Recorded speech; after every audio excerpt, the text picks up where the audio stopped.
2015년 9월부터 방영을 시작한 우리 동네 TV가 어느새 방송 1주년을 맞았습니다. 우여곡절이 많았지만 주민들이 함께 힘을 모았기 때문에 1년이라는 시간을 넘길 수 있었습니다.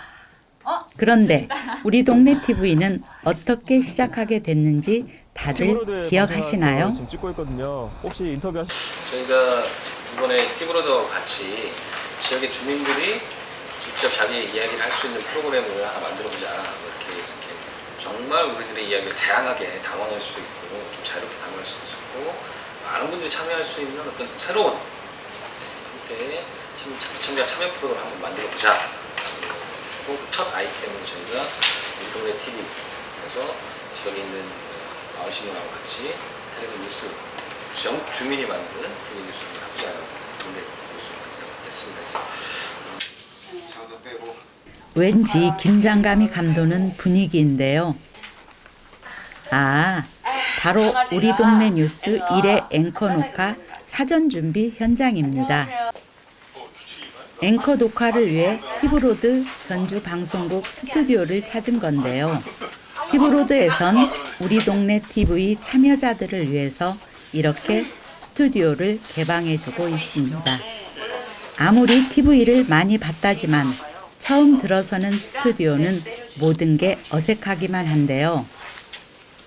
긴장을 풀어보기 위해 하이파이브도 해봅니다. 벌써 1주년이 됐어요. 축하드리고요. 제가 처음에 이 앵커를 하라고 이야기 받았을 때는 너무 떨리고 과연 제가 잘할 수 있을까 하는 그런 염려 때문에 무조건 거부를 했지만 막상 하고 났을 때 정말 설레었고 내가 앵커가 되었다는 거에 가족들에게 와서 다 보여줬고 주민들도 많이 알아주고요. 그리고 정말 좋았어요. 근데 아쉬웠다면 정말 앵커들이 이렇게 프로를 잘하는데 좀 더 잘할 걸 하는 아쉬움도 많았고요. 일단은 해봤다는 거 그런 거에 무조건 만족했어요. 항상 지켜보는 TV에서 스튜디오에 참여하는 TV다 보니까 떨리고 불안했지만 저한테는 가장 좋은 추억거리로 남아 있습니다. 네, 저는 개인적으로 가장 기억에 남는 것은 문정초등학교에서 열려있던 단전뜰 행사가 가장 추억이 났습니다. 왜 기억에 남죠? 제가 직접 촬영하고 인터뷰했던 것이 생각납니다.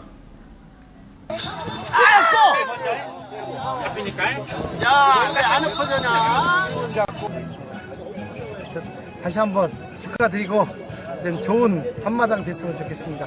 감사합니다. 동네 뉴스에 참여하는 주민 기자들은 현장 취재를 나가고 앵커도 하고 또 나레이션까지 합니다. 김강수 기자는 지금까지 총 6번 뉴스 앵커를 맡았고 16개의 동네 이야기를 취재해 가장 활발히 활동한 기자로 꼽히는데요. 이 활동을 계속하는 게 부담되지는 않을까요? 마을 신문 일과 우리 동네 TV 뉴스 일은 늘 새로워요. 늘 새로운 분을 만나고 그 새로운 사람들의 그 능력과 그들이 또 우리 사회에 이바지하는 이런 일들을 발굴해서 여러분에게 소개하는 일이 참 의미 있다고 저는 생각하고 있습니다. 지난 4월 선거 때 우리 지역 주민들의 선거운동 방식에 대한 여론조사를 실시한 적이 있어요. 이 설문조사에서는 유권자의 당신의 선택 기준은 이라는 주제로 3가지 질문을 던졌습니다.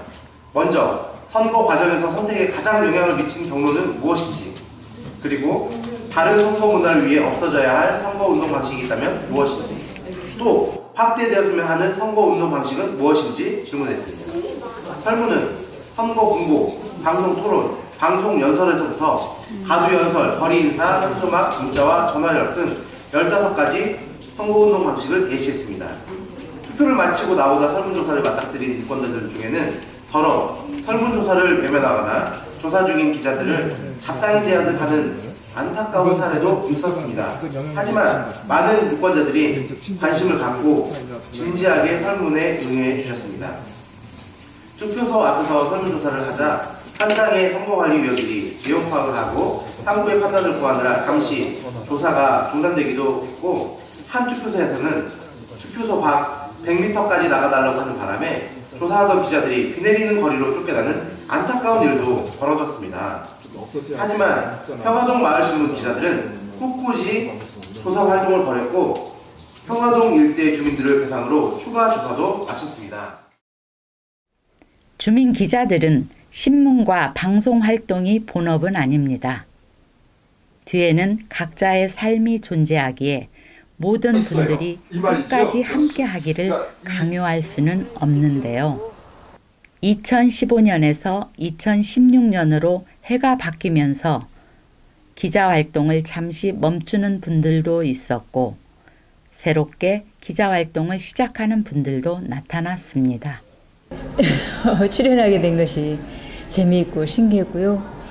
힘쓰고 노력하고 하는 모습들이 아무런 급여도 없고 보상도 없지만 그 창조적인 시간들을 내시는 모습들이 멋지다고 생각이 들었습니다.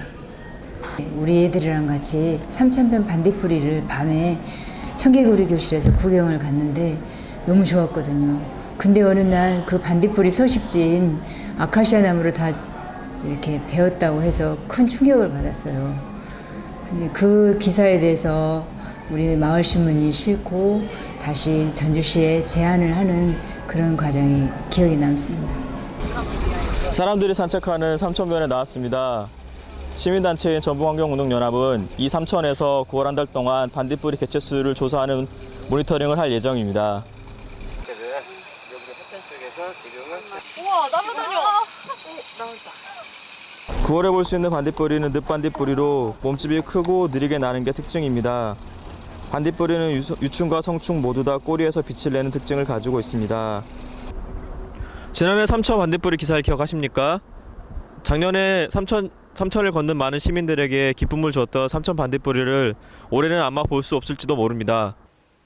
삼천입니다. 군데군데 있던 아카시 나무가 훼손이 되어 있습니다. 아카시 나무는 반딧불이의 성장에 도움이 된다고 판단해 전주시가 보존하기로 했었지만 모두 잘렸습니다. 잘린 원인은 전주시와 완산구의 엇박자 행정 때문입니다. 전주시는 아카시 나무를 보존하기로 결정했지만 완산구청은 홍수 방지와 식재를 위해 아카시 나무를 전부 베어낸 것입니다. 몇 해간 삼천 반딧불이를 모니터링하고 있는 전북환경운동연합은 올해도 개체수 조사를 진행해 아카시 나무의 훼손이 반딧불이에게 어떤 영향을 줬는지 밝힐 예정입니다. 우리 동네 뉴스는 평화동을 시작으로 다른 동네들의 제작 참여도 넓혀가고 있습니다. 유승식이라고 합니다. 특히 서학동의 마을신문 항마을 사람들은 평화동에 이어 방송을 시작해 어린이 기자단, 우리 동네 문화유산 답사기 등 꾸준한 제작 아이템들을 보여주고 있습니다. 신문을 만들 때는 그 준비하는 과정이 좀 많이 딱딱하고 어떤 걸 해야 될지 막연하고 그랬었는데, 이거를 그 틀을 깨고 영상으로 촬영을 해서 TV로 우리 소식을 전하자고 했을 때는 우리 주민 기자단 분들 뿐만 아니라 어린이 기자단 친구들도 너무 재밌어라 하고 있고, 지금도 그렇고요. 이제는 그 친구들이 오히려 저를 보면은 언제 우리 동네 TV를 촬영하는지 저한테 오히려 물어볼 정도로 그 다 기억이 남는데, 그 중에 하나를 꼽자면 우리 지금 기획을 하고 있고 연재로 지금 계속 나가고 있는 그 우리 동네 문화유산 답사기, 그게 너무 방국수원이요? 아니요. 몇 학년? 4학년. 4학년인데 방국수원을 부르죠. 반국서원은 1984년 4월 1일 전라북도 문화재 자료 제11호로 지정되었습니다. 문정공 윤왕, 서필원, 이영선의 학문과 덕을 추모하기 위해 창건하였습니다. 현재 이곳에는 세 칸의 사당과 앙지문, 모현당, 경행문이 있습니다. 사당에는 윤황, 이영선, 서피로노 위패가 봉안되어 있으며 모현당은 여러 행사와 강론 장소로 이용되고 있습니다. 방곡서원을 찾아오는 길은 서학동에 살고 있는 주민인 저도 이 길을 모를 정도로 안내 표지판도 전혀 없는 상태에서 관리 자체도 너무나 부실했습니다. 우리 동네 TV는 주민들이 만드는 방송입니다. 하지만 촬영과 편집 등 기술적인 부분은 익숙하지 않기 때문에 어려움도 많은데요. 이 문제를 해소하고자 전주 시민미디어센터에선 주민들을 돕는 전담 활동가를 지원하고 있습니다. 제가 맡은 일은 주민분들께서 다른 사람들과 공유하고 싶으신 동네 이야기가 있을 때에 그것이 실제로 방송에 나갈 수 있도록 촬영과 편집을 도와드리고 있고요. 특히 편집 같은 경우는 주민분들께서 접근하시기 어려워하는 부분이 많기 때문에 촬영은 최대한 주민분들이 해낼 수 있게 도와드리고 편집 쪽에서 많은 도움을 드리려고 하고 있습니다. 저는 개인적으로 이평강 기자가 딸아이 머리 묶어주는 그 이야기가 정말 좀 동네 뉴스스러워서 인상 깊게 남아 있습니다. 인터넷을 찾아봤더니 머리 묶는 방법을 잘 안 알려주더라고요.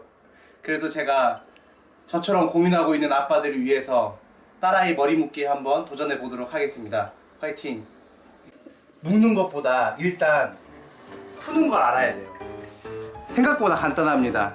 먼저 아이를 진정시키고 머리에 뭐가 묻었어 이렇게 거짓말도 해가면서 아이를 달랜 다음에 머리끈을 보시면은 맨 위로 올라와 있는 가닥이 있어요. 맨 위로 올라와 있는 가닥이 있어요. 이렇게 올라와 있는 가닥 중에 바깥쪽에 있는 것을 먼저 잡아서 머리를 빼주세요. 그 다음에 위에 있는 것들을 잡아서 빼면은 간단하죠. 가장 어렵게 생각하시는 이 고무줄에 관해서 알려드릴게요.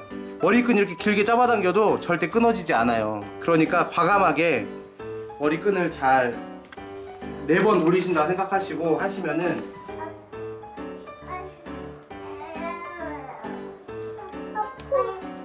짠! 자, 이렇게 하면 가장 기본적인 양갈래 머리 묶기에 성공? 자, 이 땅의 아버지들이여 육아에 동참하라. 저희 주민 기자들이 마을 신문을 만드는 과정에서 나온 아이템들을 영상화해서 우동 뉴스를 제작하고 있는데 이것이 좀 벅차긴 해요. 서로들 다 일하는 사람들이라서 그러긴 하지만 하나의 취재로 두 가지를 동시에 만들어낼 수 있다는 것. 그래서 마을이 더 활발하게 움직이는 모습들을 보여줄 수 있다는 것. 이것이 우리 마을신문 기자들에게도 동력이 되는 것 같습니다. 우리 동네 뉴스는 2015년 9월 17일 첫 방송을 시작해 올해 8월까지 주민 앵커 21명, 주민 기자 50여 명이 참여했고 무려 110여 편의 동네 소식을 전했습니다. 우리 동네 뉴스는 어렵게만 느껴졌던 방송에 대한 편견을 깨고 주변에서 일어나는 일들과 소소한 이야기 그리고 따뜻한 우리 이웃들의 모습도 뉴스가 될 수 있다는 걸 보여줬습니다. 앞으로도 주민의 방송, 주민에 의한 방송, 주민을 위한 방송으로 시청자 여러분에게 다가가도록 하겠습니다. 주민이 있고 동네가 있는 한 우리 동네 뉴스는 계속됩니다. 우리 동네 뉴스 파이팅!